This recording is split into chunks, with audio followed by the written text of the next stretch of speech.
Olá, boa noite. Esta é mais uma edição do programa Ponto por Ponto, programa que almeja sempre seguir a atualidade nacional, e porque esta semana arrancou o ano letivo em todo o território nacional, vamos aqui conversar com o Ministro da Educação, Amadeu Cruz, com quem queremos esmiuçar os problemas, os constrangimentos e também as novidades deste ano letivo e também do sistema educativo em Cabo Verde. E sem mais delongas, cumprimentamos o nosso convidado. Boa noite. Muito boa noite. Agradecemos para já o facto de ter aceito o convite, apesar da agenda cheia esta semana, não é, Sr. Ministro? Eu que agradeço e devo aproveitar esta oportunidade para saudar os professores, os pais encarregados de educação, os alunos, e dizer que o ano letivo arrancou com tranquilidade, dentro da normalidade, tentando ter as escolas a funcionar em pleno, em todas as ilhas, em todos os concelhos. Nós não conhecemos no Ministério até agora nenhum sinal de stress, nenhum incidente, pelo que o ano letivo arrancou dentro da normalidade, graças aos professores, porque sem professores não há escolas, e graças aos alunos, aos pais encarregados de educação. Portanto, de facto, sentiu-se uma certa acalmia, exceto num outro município, nomeadamente no Sal, por exemplo, onde ainda há pais à procura de lugares para os filhos. A que se deve esta situação no Sal, Sr. Ministro? Bom, de facto, temos uma situação de normalidade em todo o território nacional. Procuramos fazer um trabalho de planificação ao longo dos últimos meses, colocámos os professores atempadamente, fizemos um trabalho de reabilitação das escolas, de manutenção das infraestruturas, fizemos a colocação dos manuais, fizemos a transferência de professores, como eu disse, e publicamos um conjunto de diplomas, designadamente referentes à reforma do sistema educativo, ao novo sistema de avaliação, e criámos as condições para que houvesse um arranque tranquilo das aulas. Efetivamente, Sal é uma ilha dinâmica, assim como Boa Vista, assim como a cidade da Praia, e há população pendular, há migrações internas, e de facto no Sal e na Boa Vista pode haver matrículas de última hora por causa da migração da população em direção a essas duas ilhas. E a falta de salas no Sal? No Sal tivemos que tomar medidas de emergência. É verdade que no ano passado tivemos uma sobrelotação das escolas na Ilha do Sal. Este ano tivemos que realocar mais 6 salas em Espargos. Através da Câmara Municipal conseguimos 6 salas para aliviar o rácio aluno-sala na escola secundária Olavo Muniz.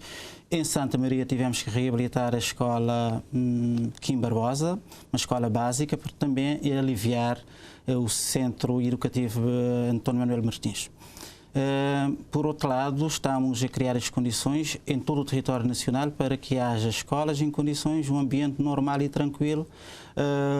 Aquilo que podemos dizer em termos das infraestruturas é que temos as condições para um ano letivo tranquilo. Não obstante reconhecermos que ainda há necessidade de continuarmos a reabilitar escolas. Nomeadamente em Santa Cruz, sabe-se também que há escolas... em Santa Cruz, São Domingos, mesmo aqui na Praia, no Fogo, em Santo Antão, em todas as ilhas temos que continuar a reabilitar escolas. É preciso dizer que em 2016 tínhamos um parque escolar degradado. De 2016 a esta parte, o Governo investiu mais de 1.500.000 contos a reabilitar escolas, a melhorar as infraestruturas escolares. Mesmo assim, temos que continuar. Neste ano letivo já reabilitamos mais de 70 escolas, gastamos cerca de 150.000 contos a reabilitar escolas. Mas reconhecemos, até porque a educação deve unir os cabo-verdianos, e nós estamos aqui para... Ainda há escolas por reabilitar, Sr. Ministro, desculpa a interrupção. Ainda há escolas por reabilitar? Sim, e ainda no próximo ano vamos ter que continuar a reabilitar escolas. Agora, a larga maioria... Em que municípios há mais problemas? Escolas degradadas, que estará a obrigar o Ministério a alocar outros espaços? Temos que apontar primeiro as situações onde há escolas mais reabilitadas. Santa Catarina do Fogo, Santo Antão de uma forma geral, mesmo Sal, mesmo Boa Vista, aqui o Concelho de São Domingos, o Concelho da Ribeira Grande de Santiago, a cidade da Praia, São Vicente. Temos uma situação relativamente estável em termos das infraestruturas. Porém, temos a questão de mosteiros no Fogo, Santa Cruz, um ou outro caso isolado em Santa Catarina de Santiago, um ou outro caso isolado em São Domingos, mas genericamente podemos dizer que temos um parque escolar de longe melhor hoje do que há 5 anos atrás. Mas em que município a situação é mais flagrante em termos de escolas degradadas? Sabe, nós tínhamos a partida para este arranque do ano letivo, tínhamos a situação de Santa Cruz, por exemplo. Tivemos que intervir na reabilitação, manutenção do liceu de Santa Cruz. E alocámos mais salas de aulas em parceria com a Câmara Municipal para podermos também aliviar a escola de Salinas na cidade de Pedra Abadês. Ou seja, em Santa Cruz tínhamos uma situação que inspirava algum cuidado. Nos Mosteiros, no Fogo, também temos uma situação que continua a inspirar alguns cuidados, mas estamos a mobilizar meios e financiamentos para continuarmos a reabilitar as escolas. Eu reafirmo, de 2016 a esta parte, o Governo investiu mais de 1.500.000 contos a reabilitar escolas. Só neste ano investimos mais de 150 mil contos a reabilitar mais de 70 escolas e vamos continuar a fazer esse esforço. Portanto, um dos problemas todos os anos prende-se com a disponibilização atempada dos manuais. Este ano notou-se que os manuais, pelo menos do 1º ao 8º ano, foram disponibilizados atempadamente, mas já não se pode dizer, o mesmo já não se pode dizer em relação aos manuais do 9º, 10º, 11º. Portanto, a que se deve esta situação? Há uma consolidação da reforma do ensino básico e, em consequência, temos os manuais consolidados também do ensino básico, do 1º ao 8º ano de escolaridade. Os manuais estão disponíveis. Há mais de um mês que colocamos os manuais à venda em todo o território nacional. Relativamente aos manuais do ensino secundário, estamos no processo de reforma do ensino secundário. Depois da manhã, dia 22, teremos a abertura do concurso para a elaboração e produção dos manuais do 9º ano de escolaridade. Daqui a um ano, em 2023, teremos a produção dos manuais do 10º ano e assim sucessivamente. Eu devo tranquilizar, temos um financiamento do Banco Mundial, cerca de 500 mil contos, para financiar a produção de manuais do ensino secundário. Agora, para introduzirmos novos manuais, é preciso termos os programas validados, termos os programas validados do ponto de vista técnico-científico e depois lançar o concurso para produzirmos os manuais do ensino secundário. Vamos ter os manuais todos daqui a 3, 4 anos, teremos a totalidade dos manuais do 1º ao 12º ano. Pela primeira vez em Cabo Verde vamos ter os manuais todos. Portanto, este ano os alunos do secundário vão continuar a estudar através de fotocópias e fichas. Nós almejamos ter os manuais. Bom, primeiro em relação a fichas, isso é um processo que vem de longa data, não é de hoje. As pessoas falam de que há fichas agora, mas isto vem se calhar desde a década de 90, há mais de 10 anos que não se produz manuais aqui, que não se produzia manuais aqui em Cabo Verde. Foi o governo, com este governo, é que iniciamos um processo de estabilização de produção de manuais a partir de 2017, 2018. E, portanto, vamos continuar a produzir os manuais dentro da normalidade e esperamos, dentro de 3 anos, ter todos os manuais e almejamos, neste ano letivo, se possível, ter os manuais do 9º ano, mas depende do processo concursal. E já se lançou este processo? Está em curso, depois da manhã será aberto o concurso. Portanto, ainda este ano, os alunos do 9º ano poderão ter os manuais? Poderão ter, dependendo do cronograma, do cumprimento do cronograma de elaboração e produção dos manuais, mas, repito, há um financiamento do Banco Mundial, temos que cumprir os procedimentos do próprio Banco Mundial, os procedimentos da contratação pública, temos que dar um prazo de 1 ano para validarmos os programas e só depois iniciar o processo de produção. Portanto, sabe-se que há novidades no ensino secundário. Uma das novidades prende-se com a introdução pela primeira vez do ensino do crioulo, língua cabo-verdiana, a partir do 10º ano, em regime experimental e opcional. Por que esta decisão agora, nesta fase? Nós temos dialogado com vários cientistas da área linguística e procuramos dar uma resposta a um anseio dos cabo-verdianos. A língua portuguesa é a língua do sistema educativo e continuará a ser a língua matricial do sistema educativo, é a língua nacional, é a língua oficial. Contudo, é necessário valorizar a cultura e a identidade dos cabo-verdianos. E, neste sentido, achamos pertinente lançar esta disciplina com caráter experimental, com caráter de experimentação científica, para a criação de condições para, no futuro, havendo uma decisão neste sentido, termos a língua cabo-verdiana com um outro estatuto dentro do sistema educativo. Mas é uma experiência que vamos iniciar agora. Portanto, os alunos poderão optar em ter esta disciplina ou não? Sim, é opcional. Depende da vontade dos alunos em primeiro lugar, dos pais, e nós no Ministério da Educação, em todas as escolas secundárias, temos condições para que os alunos possam ter e frequentar essa disciplina. Mas há material didático? Com que material os professores contam? O programa de disciplina, o programa experimental também, foi elaborado com o apoio do grupo dos subscritores da petição. E, portanto, temos o apoio da academia, se quisermos, na elaboração dos manuais e dos materiais didáticos experimentais. Assim que tivermos uma situação estabilizada em termos quer do programa, quer daquilo que são os materiais didáticos, estaremos em condições igualmente de produzir os manuais, assim como estamos a produzir os manuais do ensino secundário. Portanto, uma dúvida, Sr. Ministro. Em cada ilha, os professores vão ensinar...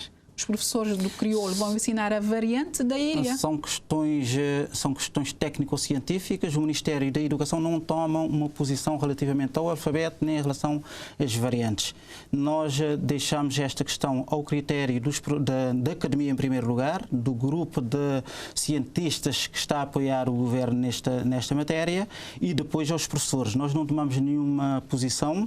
O Ministério não pode tomar esta posição porque nós não temos condições técnico-científicas para o fazer agora, mas estamos a crer que daqui a algum tempo possamos, o Ministério e a Academia, os cientistas, os linguistas possam ajudar na tomada de uma decisão. Sendo que neste momento o ensino experimental, as escolas podem usar a variante que acharem mais adequada. Na minha ilha, em Santo Antão, seguramente vão usar a variante de Santo Antão, assim como aqui em Santiago vão usar a variante de Santiago, em São Vicente e em Aspas, portanto em todas as ilhas podem usar. Mas assim não fica solto não ter diretrizes do Ministério da Educação em relação a esta matéria? Há um conjunto de estudos à volta da língua cabo-verdiana que apontam num determinado sentido e, portanto, é preciso iniciar esta experiência e depois, com o andar do tempo, os linguistas, a academia, os cientistas possam ajudar o Ministério a tomar uma decisão relativamente a esta questão.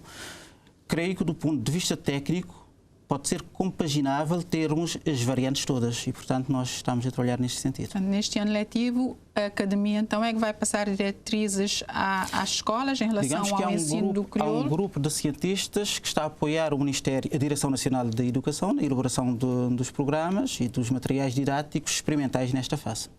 Portanto, outra novidade, Sr. Ministro, é que a partir deste ano letivo, todos os alunos do 10º, 11º e 12º anos passarão a ter a matemática como matéria obrigatória, independente de estarem inscritos nas ciências e tecnologias, humanística, artes ou não. Sim. O porquê desta decisão? Primeiro, só para concluir o outro ponto, é dizer que a língua portuguesa é a língua do sistema educativo e continuará a ser a língua matricial do sistema educativo cabo-verdiano. Relativamente às outras matérias, matemática, nós entendemos que a semelhança daquilo que acontece nos outros países mais avançados, temos que ter um domínio mínimo da matemática em todas as áreas de conhecimento. E nós entendemos que a reforma do ensino secundário visa o alinhamento do ensino cabo-verdiano com os sistemas mais avançados, designadamente da OCDE. E é com este objetivo é que estamos a fazer a reforma e, por isso, a matemática como disciplina obrigatória e uma matemática básica para as áreas de conhecimento da ciência e tecnologia e de económico-social é matemática, base de análise matemática. E depois temos a matemática aplicada como disciplina nas áreas das artes e na área da humanística. E, portanto, os alunos podem escolher as áreas, mas temos que aumentar a exigência e os alunos podem ter a disciplina de matemática para auxiliar no raciocínio lógico, para ajudar a compreender processos complexos e, portanto, nós entendemos que a matemática pode ser o elemento qualificador do sistema de ensino cabo-verdiano. Mas há muitos alunos, a partir do 11º, pelo menos até agora, têm escolhido a área da humanística, artes, fugindo à matemática. Sim, mas nós e já há vozes que temem o aumento das reprovações a partir de agora. Vamos ver, nós entendemos a semelhança daquilo que acontece nos países da OCDE, que devemos ter a matemática como disciplina obrigatória em todas as áreas. Com esta diferenciação de que nas áreas tecnológicas e económicas temos uma matemática, análise matemática, e nas outras áreas uma matemática aplicada. Depende daquilo que for a capacidade dos nossos professores. Estamos a apostar na formação dos nossos professores, ter metodologias de ensino da matemática para ultrapassarmos o receio da matemática, até porque é necessário que os jovens cabo-verdianos enfrentem de facto a realidade concreta e não tenham medo da matemática, para podermos ter jovens capazes de interagir com o mundo contemporâneo. E a matemática é um elemento estruturante do pensamento lógico e ajuda a uma inserção melhor dos nossos jovens nas dinâmicas internacionais. Portanto, há outras novidades para o secundário, além da questão do ensino do crioulo? Temos a disciplina de tecnologias de informação e comunicação, como disciplina obrigatória do 9º até o 12º ano de escolaridade.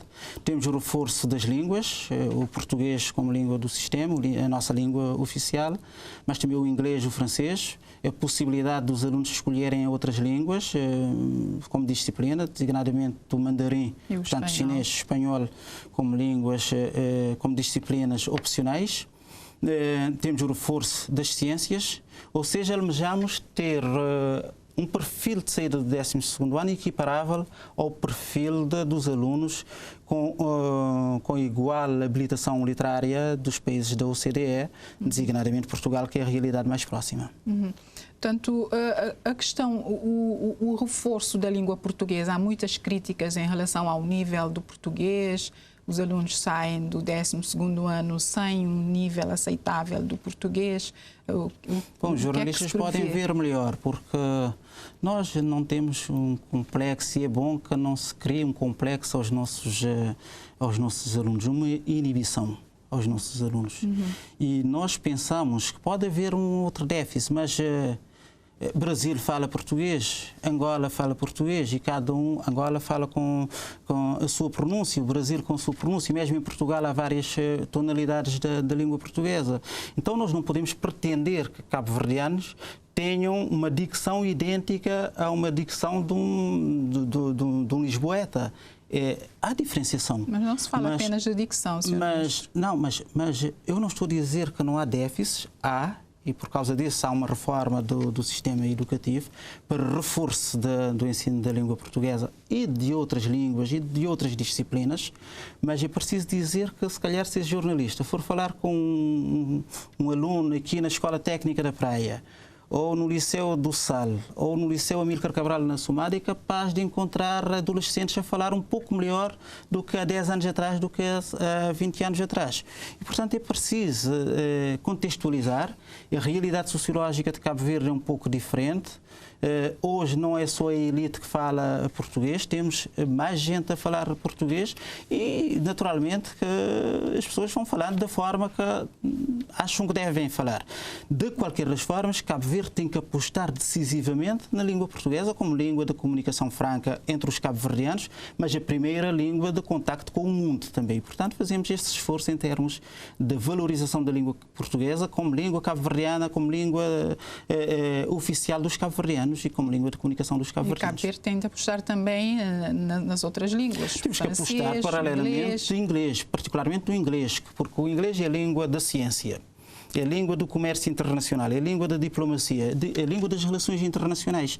Logo, temos que fazer um esforço no sentido das novas gerações poderem dominar melhor o inglês. E esperamos, daqui a 3 anos, poder ter uma nova geração que vão ter 7 anos de inglês a dominar melhor o inglês. Igualmente o francês. As novas gerações vão ter também mais capacidades linguísticas e esperamos daqui a 10 anos ter uma geração de cabo-verdianos a dominar o português, a dominar o inglês, a dominar o francês e, por que não, dominar melhor a língua cabo-verdiana. Portanto, um assunto que tem provocado alguma, digamos assim, celeuma, Sr. Ministro, é o facto de, apesar de se ter declarado a gratuitidade do ensino básico, com a duração de 8 anos, segundo diz a Lei de Bases do Sistema Educativo, as escolas estão a cobrar cerca de 1.200 escudos aos alunos, conforme se diz, para caixa escolar e contribuição para fichas e testes. E há pais a denunciar esta situação, porque dizem que o ensino é gratuito. Qual é o motivo desta cobrança? Eu digo que os pais têm todo o direito em reivindicar e em protestar, mas é preciso clarificar o sentido de gratuitidade. Gratuitidade significa isenção de pagamento de propinas e outros emolumentos. Os alunos pagam, em regra, pagam uma pequena taxa, uma pequena contribuição para a alimentação escolar, no valor de 500 escudos ou 550 escudos por ano.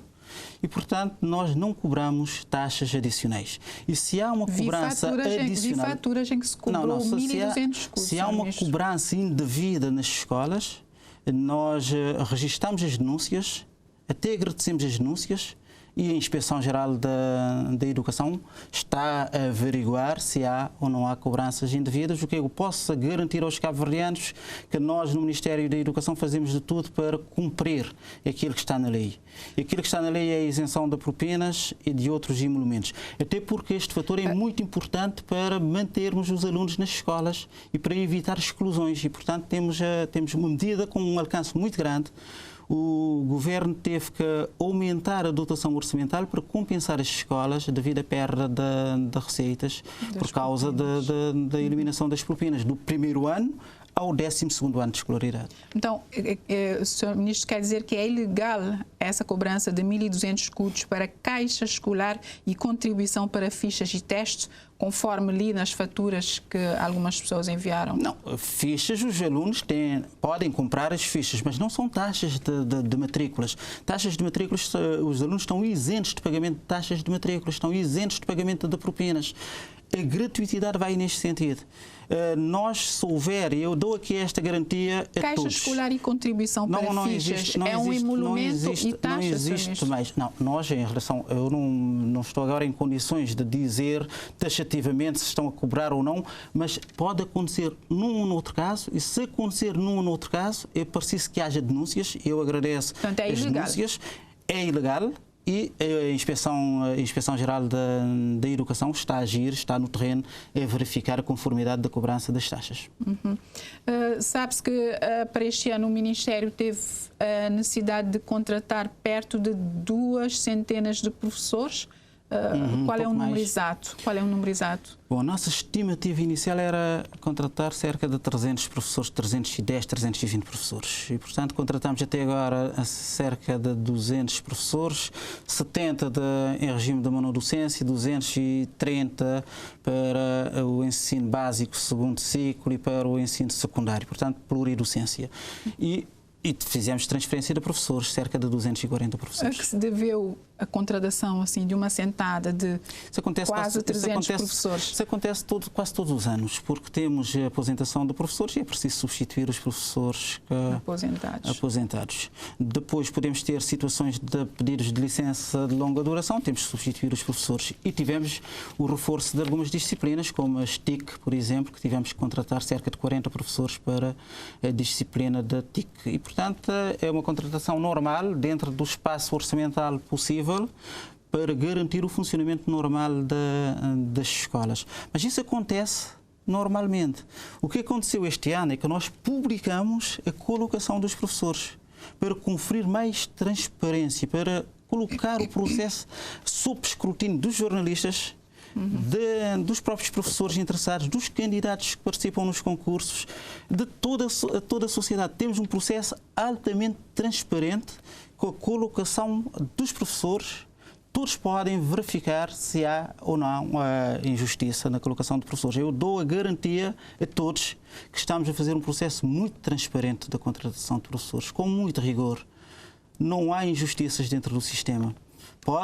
Pode-se discutir os critérios, mas os critérios são fixados lá mais atrás nos regulamentos dos concursos. Agora estamos no processo de contratação e no processo de contratação levamos em conta os resultados dos concursos. Ainda há pontos do país, há escolas com falta de professores? Neste momento, em termos de colocação de professores, temos os professores em todas as escolas. Não há necessidade de professores em nenhuma escola, em nenhum concelho, em todo o território nacional. Temos os professores todos. Pode, entretanto, haver uma outra dificuldade de ligação com os concelhos e aí pode haver algum atraso na chegada dos professores, mas os professores estão colocados todos. Portanto, Sr. Ministro, todos os anos aumentam os encargos financeiros com a educação? Tanto através, nomeadamente, da contratação de novos professores e, ao mesmo tempo, há as dívidas pendentes do Ministério para com a classe docente, dívidas que têm a ver, sobretudo, com reclassificações e promoções não resolvidas. Como é que está esta questão neste momento? Bom, a situação em 2016 era uma situação crítica. Deixamos todos nós, a sociedade cabo-verdiana, deixamos crescer pendências e situações irregulares no desenvolvimento das carreiras dos professores. Todos nós somos responsáveis, uns mais do que outros, mas na generalidade todos somos. E a partir de 2016, 2017, o governo, ciente de que não era justo para os professores manter aquela situação, iniciamos um processo de regularização daquelas pendências erradas do passado, ou deixadas de acumular durante longos anos. E resolvemos pendências até agora, beneficiando de mais de 7.000 professores, o que representa um acréscimo orçamental de cerca de 758.000 contos ao ano, de forma constante, permanente no orçamento do Estado. E ainda temos mais pendências por resolver e vamos continuar. Ainda na semana passada publicamos a lista de reclassificação de professores, beneficiando 155 professores, mas vamos continuar porque ainda há situações que temos que dar atenção. O orçamento do Ministério da Educação vai cobrindo as despesas correntes, mas temos que mobilizar mais meios financeiros para resolver as pendências que deixamos acumular. Portanto, os professores denunciam situações não resolvidas em grande número desde 2017 e o MPD já era governo. Sim, é verdade, mas quer dizer, nós temos que ser justos e temos que ser honestos também, já agora.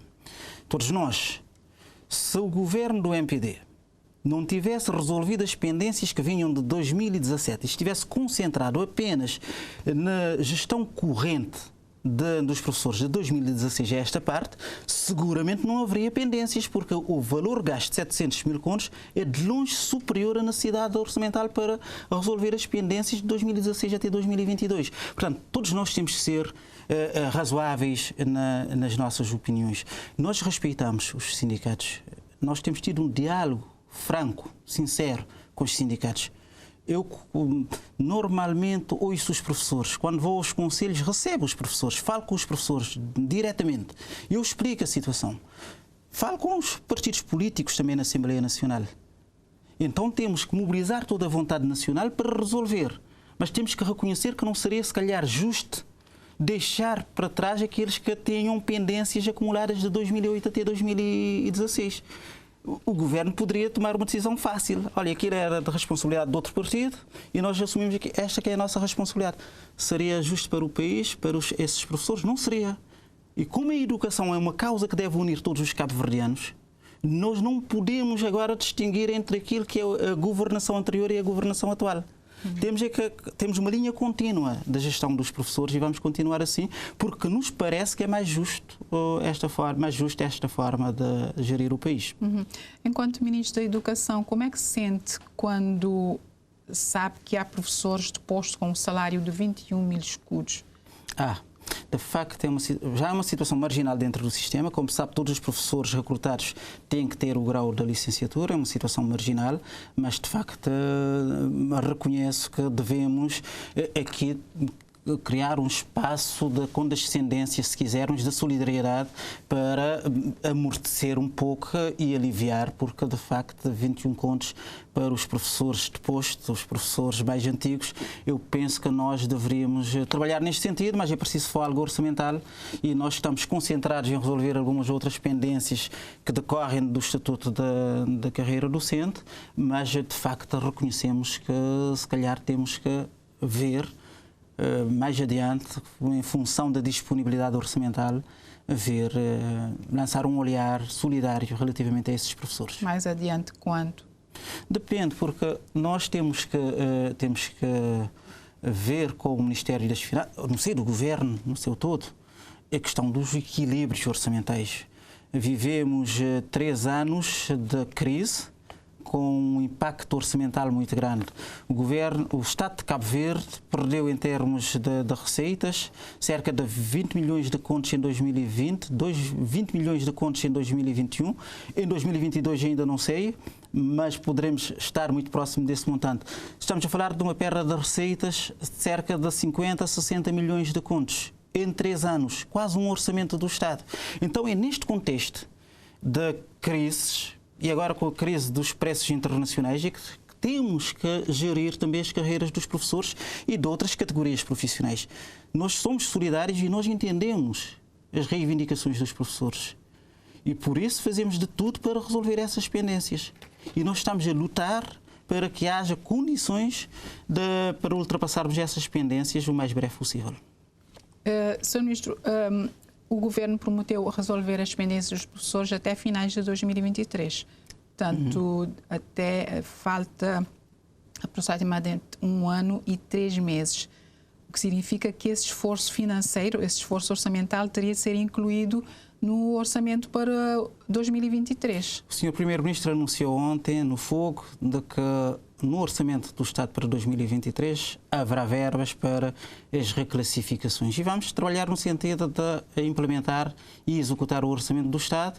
Nós estamos seguros que temos que fazer um esforço de contenção dentro do Ministério da Educação para libertar mais recursos, para criar folgas, para podermos, de facto, acomodar todos os impactos das reclassificações e de outras soluções que temos que tomar em matéria da regularização das carreiras, e esperamos poder honrar o compromisso. Mas é realista prometer resolver todas as pendências até finais de 2023? Nós estamos a trabalhar no sentido de resolver. O Sr. Primeiro-Ministro anunciou ontem que vamos resolver a questão das reclassificações. Nós outros, no Ministério da Educação, temos que criar folgas orçamentais para podermos absorver o impacto da resolução de outras pendências. E estaremos a fazer este esforço de contenção para libertar recursos para a resolução das pendências. Portanto, outra desmotivação da classe docente prende-se com o facto de, segundo afirmam, terem a carreira congelada. Há professores que estão há mais de 20 anos na mesma categoria e os sindicatos estão a propor, nomeadamente, que se adote um mecanismo de promoção automática. Sim, existe esta possibilidade? Não, neste momento, para o orçamento de 2023, não, até porque a questão foi colocada na última reunião com o CIPROFIS. E, portanto, é uma questão que surgiu recentemente, não estava no âmbito da discussão do Orçamento do Estado. Nós podemos equacionar esta solução, mas não será no quadro do Orçamento de 2023, porque não há folga. Ou temos que ter prioridades. E a prioridade neste momento é a resolução das reclassificações. Esta é a prioridade número 1. E depois vamos resolvendo as outras questões. Há questões como o subsídio pela não redução de carga horária. Que é a segunda prioridade, sim. Que é a segunda prioridade. Aliás, os sindicatos dizem a mesma coisa, que devemos priorizar a questão das reclassificações. Para quando, Sr. Ministro, a implementação da carreira do pessoal docente? Não, nós temos estado a implementar. O recrutamento de professores é feito com base no Estatuto de Carreira Docente. A atribuição de subsídios por não redução de carga horária, a redução do tempo letivo dos professores, tudo isto é feito no quadro do regime jurídico das carreiras dos professores. Portanto, uma questão um pouco mais restrita. Portanto, decidi dar voz aos responsáveis de alguns agrupamentos escolares da cidade da Praia, nomeadamente o agrupamento de Terra Branca, Paiola e Ponta d'Água, que me contactaram, dizendo ter enviado há vários meses uma carta ao Ministério da Educação, estranhando o facto de não estarem a receber o subsídio compensatório que os responsáveis das escolas devem receber. Que, segundo a portaria que foi publicada em 2019, deve ser paga. Portanto, escreveram uma carta, o Ministério não respondeu. Não conheço a carta desses diretores, não conheço, mas o que eu posso dizer que é um direito dos diretores dos agrupamentos. Se não receberam até agora, vão receber. E, portanto, aqui não há dúvidas. O Ministério assume a sua responsabilidade e nós transmitimos a todos, com sinceridade, que temos toda a disponibilidade para resolver. Eu não recebi nenhum pedido nesse sentido, em termos de carta, em termos formais. Estes três agrupamentos, os responsáveis desses não recebi, mas eu conheço a situação. Sentir-se discriminados porque os responsáveis de outros agrupamentos recebem. Não há discriminação.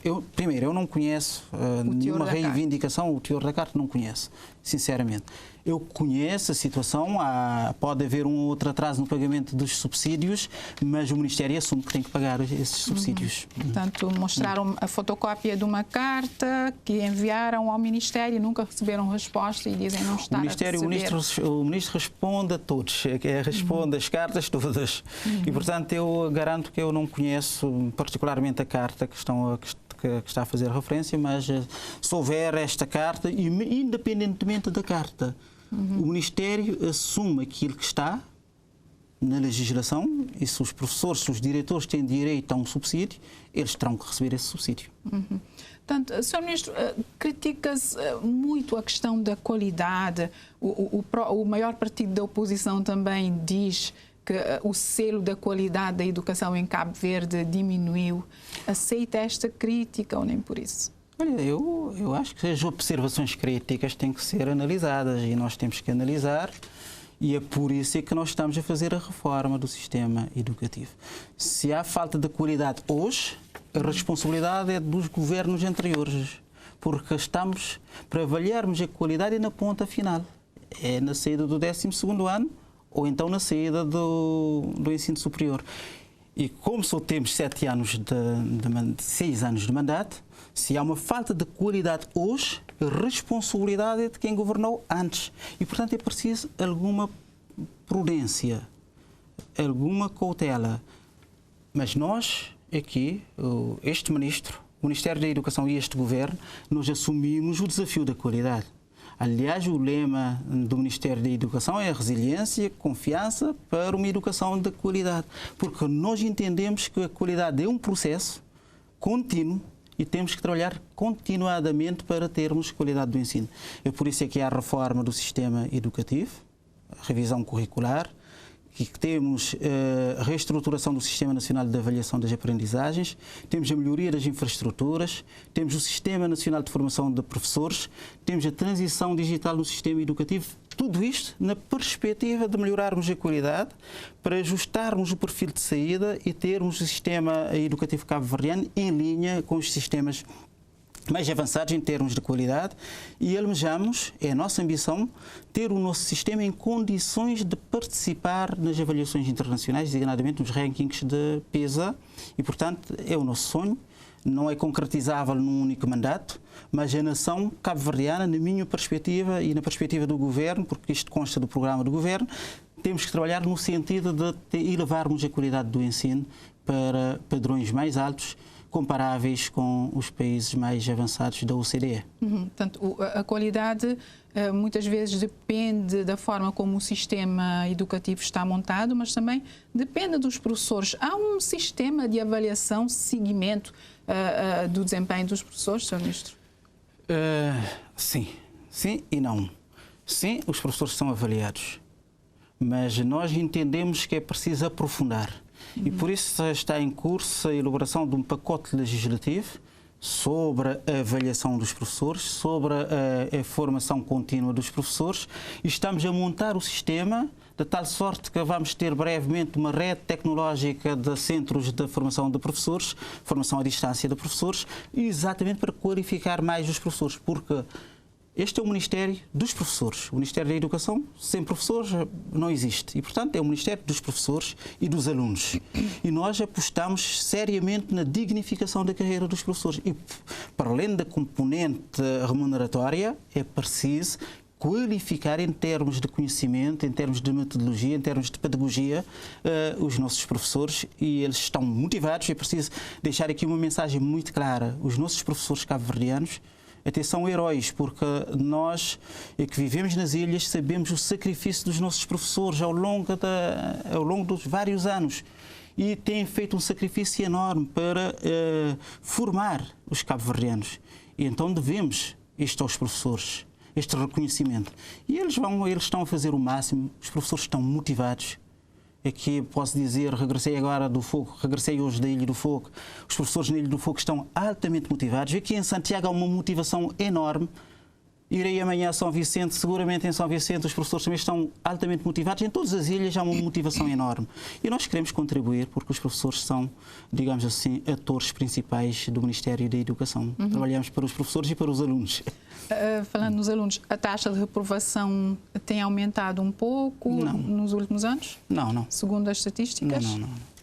Não, há uma melhoria das taxas, dos resultados todos dentro do sistema. Tivemos, entretanto, a pandemia, que teve um impacto, mas um impacto muito residual. Olha, a taxa de houve um aprovação aumento residual durante a pandemia. Sim, da taxa de reprovação. Nós recuperamos, agora em 2021, temos uma taxa de aprovação no ensino secundário à volta de 74%. No ensino básico à volta de 84%. Um pouco acima daquilo que tem sido a média. E no ensino secundário estamos dentro do limite, dentro da tendência normal de aprovações. Relativamente ao abandono escolar, nós diminuímos a taxa de abandono escolar de cerca de 3,5% em 2016 para 0,1% em 2021-22 no ensino básico. No ensino secundário, de 6,5% para 1,5% em 2021-22. Ou seja, há uma melhoria. Temos que continuar a melhorar. Vi números que mostram que há uma certa tendência para o aumento das reprovações, sobretudo no final de cada ciclo. Por exemplo, no 4º ano, no 8º ano, no básico e também no 9º ano. Não, mas isso é de acordo com o sistema de avaliação, certo? Isto está em linha com os sistemas a nível internacional. Na ponta final de cada ciclo pode haver, e particularmente a partir do 7º ano, 7º, 8º, 9º ano, que não é uma questão só do Ministério da Educação. Temos que acompanhar o desenvolvimento da adolescência para ver todas as incidências, e é por isso que mandamos elaborar um relatório sobre a evolução dos indicadores da educação de 2012 até 2022 para podermos tirar ilações, para não ficarmos só com as percepções. Pode ser que tenha razão a senhora jornalista e pode ser que não. Nós temos que testar e por isso mandamos elaborar um relatório. Falou há instantes do abandono escolar, que tem diminuído significativamente. Neste momento, a taxa no ensino básico é de 0,9%, no secundário é de 1,5%, portanto, praticamente 1 em cada 100 alunos deixaram o ensino, abandonaram o ensino. Tem dados que mostram que o facto de se ter introduzido refeições quentes nas escolas provocou a diminuição do abandono escolar? Nós, a refeição quente já vem de trás, temos que ser honestos também. Vem de trás, nós reforçamos a dieta, a alimenta, nós reforçamos em termos dos beneficiários, são cerca de 85 mil beneficiários do programa de alimentação escolar. Mas, para além desse programa, terá contribuído decisivamente uma outra medida do Governo, que foi a isenção de pagamento de propinas, que evitou a exclusão de alunos, particularmente a partir do 7º ano de escolaridade. E por isso há um aumento da frequência desses alunos a partir do 7º ano de escolaridade, há um aumento da população estudantil. Sr. Ministro, em relação a outro aspecto importante, a questão da segurança nas escolas, volta e meia, sobretudo na Ilha de Santiago, ou se falar de alunos que levam armas brancas, são situações facas. isoladas que nós temos que isolar esses casos para não generalizar, até para não criarmos um pânico numa situação que não ocorre. Pode ocorrer um fenómeno durante um ano letivo e numa escola. Temos as escolas seguras, as escolas, o recinto escolar, os recintos em todo o território nacional, o espaço escolar é um espaço seguro. Nas imediações das escolas, temos pedido o reforço e a Polícia Nacional tem estado presente rotineiramente, até porque é um programa Escola Segura que permite a presença rotineira da polícia nas redondezas das escolas. E temos uma experiência até de ter polícias, agentes da Polícia Nacional dentro da escola, em Assumada, na escola, no Liceu Amílcar Cabral, temos lá a presença. E queremos estender até aquela experiência a outras escolas, particularmente na cidade da Praia. Mas é bom isolar, dizer que podemos ter um caso isolado, mas que não é um caso generalizado no sistema educativo e não seria justo e lançaria uma percepção errada dizer que é isso. E se compararmos com aquilo que acontece lá fora, temos que ter cuidado em alimentar essas perspectivas, porque depois pode criar aqui uma situação desagradável, então é preciso conter, não estar a dramatizar aquilo que não é dramatizável.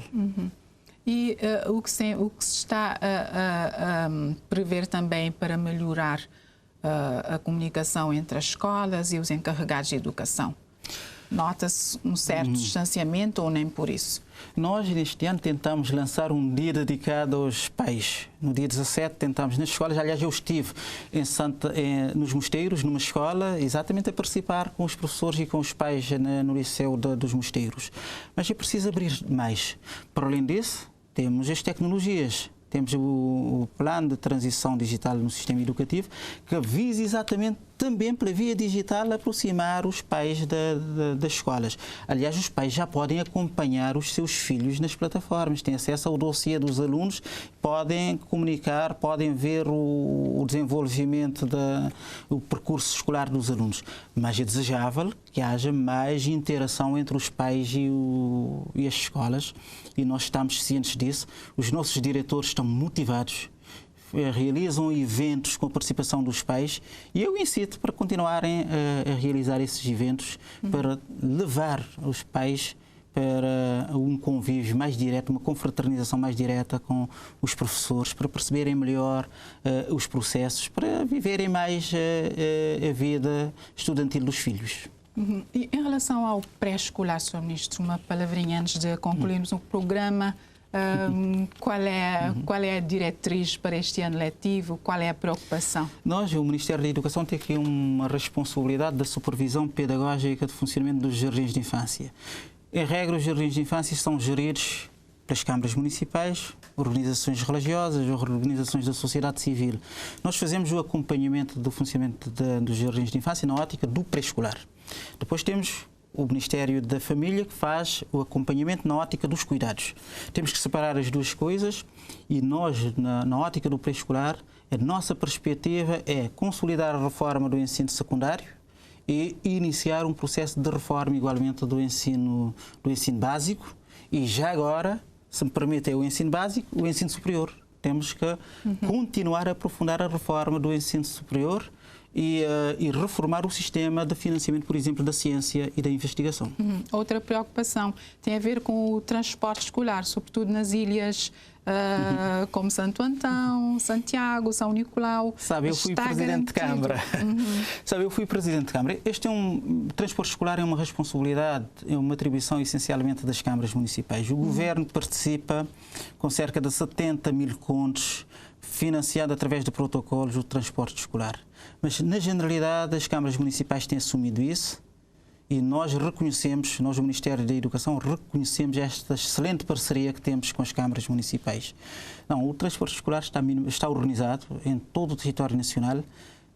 Começou a funcionar ontem, no primeiro dia de aulas, e está a funcionar dentro da absoluta normalidade. Nós não temos nenhum conhecimento de dificuldades, salvo talvez aqui no Conselho de São Lourenço dos Órgãos, que é preciso prestar um pouco de atenção, mas em todo o território nacional o sistema de transporte escolar está a funcionar.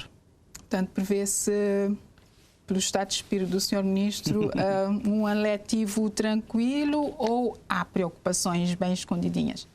Não, nós temos que manter sempre alertas, sabe? Nós temos que acompanhar. O arranque do ano letivo aconteceu num clima de tranquilidade, de festa quase. É ver aquilo que se passa nas redes sociais, os pais acompanhar os filhos, as autoridades a declararem o apoio. Olha, a oposição hoje a saudar o arranque do ano letivo.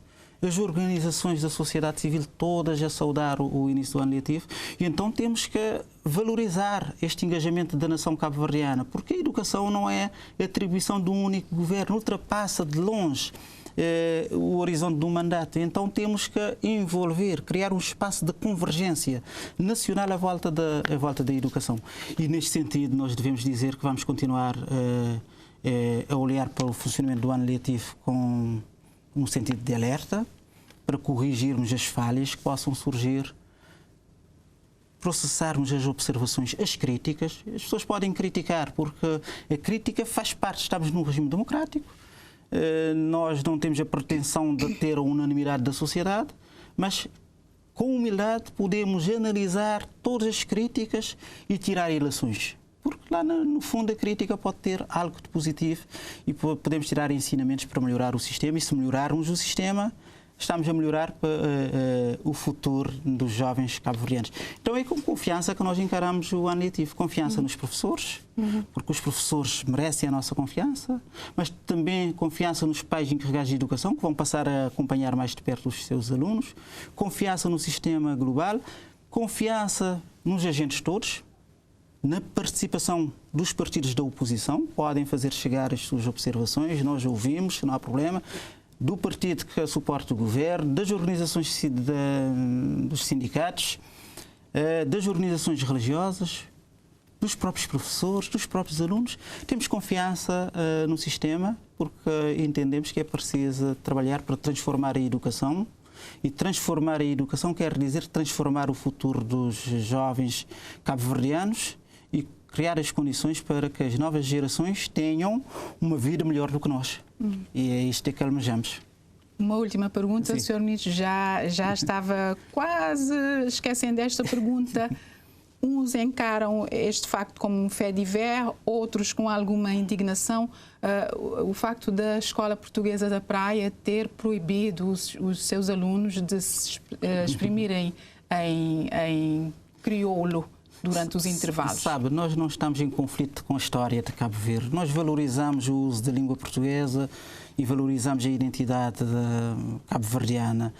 A língua cabo-verdiana, o crioulo cabo-verdiano emerge da cultura cabo-verdiana e é o traço fundamental da nossa identidade. E valorizamos a língua cabo-verdiana, mas nós também valorizamos a língua portuguesa. A língua portuguesa é uma língua nacional, é uma língua oficial.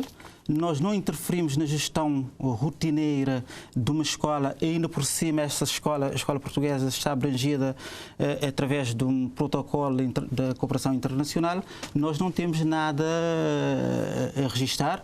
Mas não é excessivo proibir os alunos de conversar em crioulo no intervalo? Temos que preservar os direitos dos cabo-verdianos, os direitos linguísticos dos cabo-verdianos. E, portanto, eu não ouvi a afirmação da senhora diretora da Escola Portuguesa, não sei.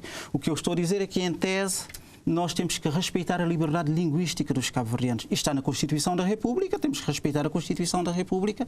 Ninguém pode ser proibido de falar português ou falar crioulo. Portanto, todos nós temos... inglês... Bom, na administração pública, se você for, tem que falar o português ou cabo-verdiano. Mas ninguém é proibido de falar outra língua em Cabo Verde. Temos a liberdades e este governo é um governo que preserva as liberdades, que valoriza as liberdades.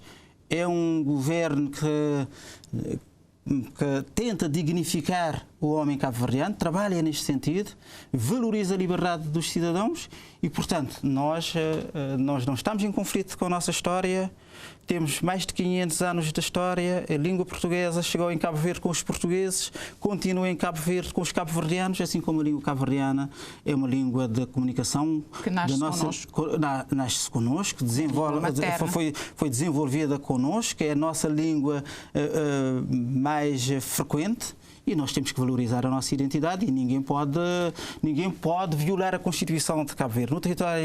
No território nacional vale e está em vigor a legislação cabo-verdiana, a Constituição da República de Cabo Verde. Muito bem, agradecemos, Sr. Ministro, por este tempo dedicado ao programa Ponto por Ponto, apesar da sua agenda. Muito obrigada. Eu que agradeço e, mais uma vez, é deixar uma mensagem da confiança aos professores, aos pais encarregados de educação, aos alunos, desejar a todos um bom ano letivo, muita saúde, muita paz e que a educação seja um fator de união dos cabo-verdianos e da convergência nacional. Muito bem, da nossa parte também auguramos votos de um bom ano letivo a professores e alunos e despedimos até daqui a 15 dias, se Deus quiser.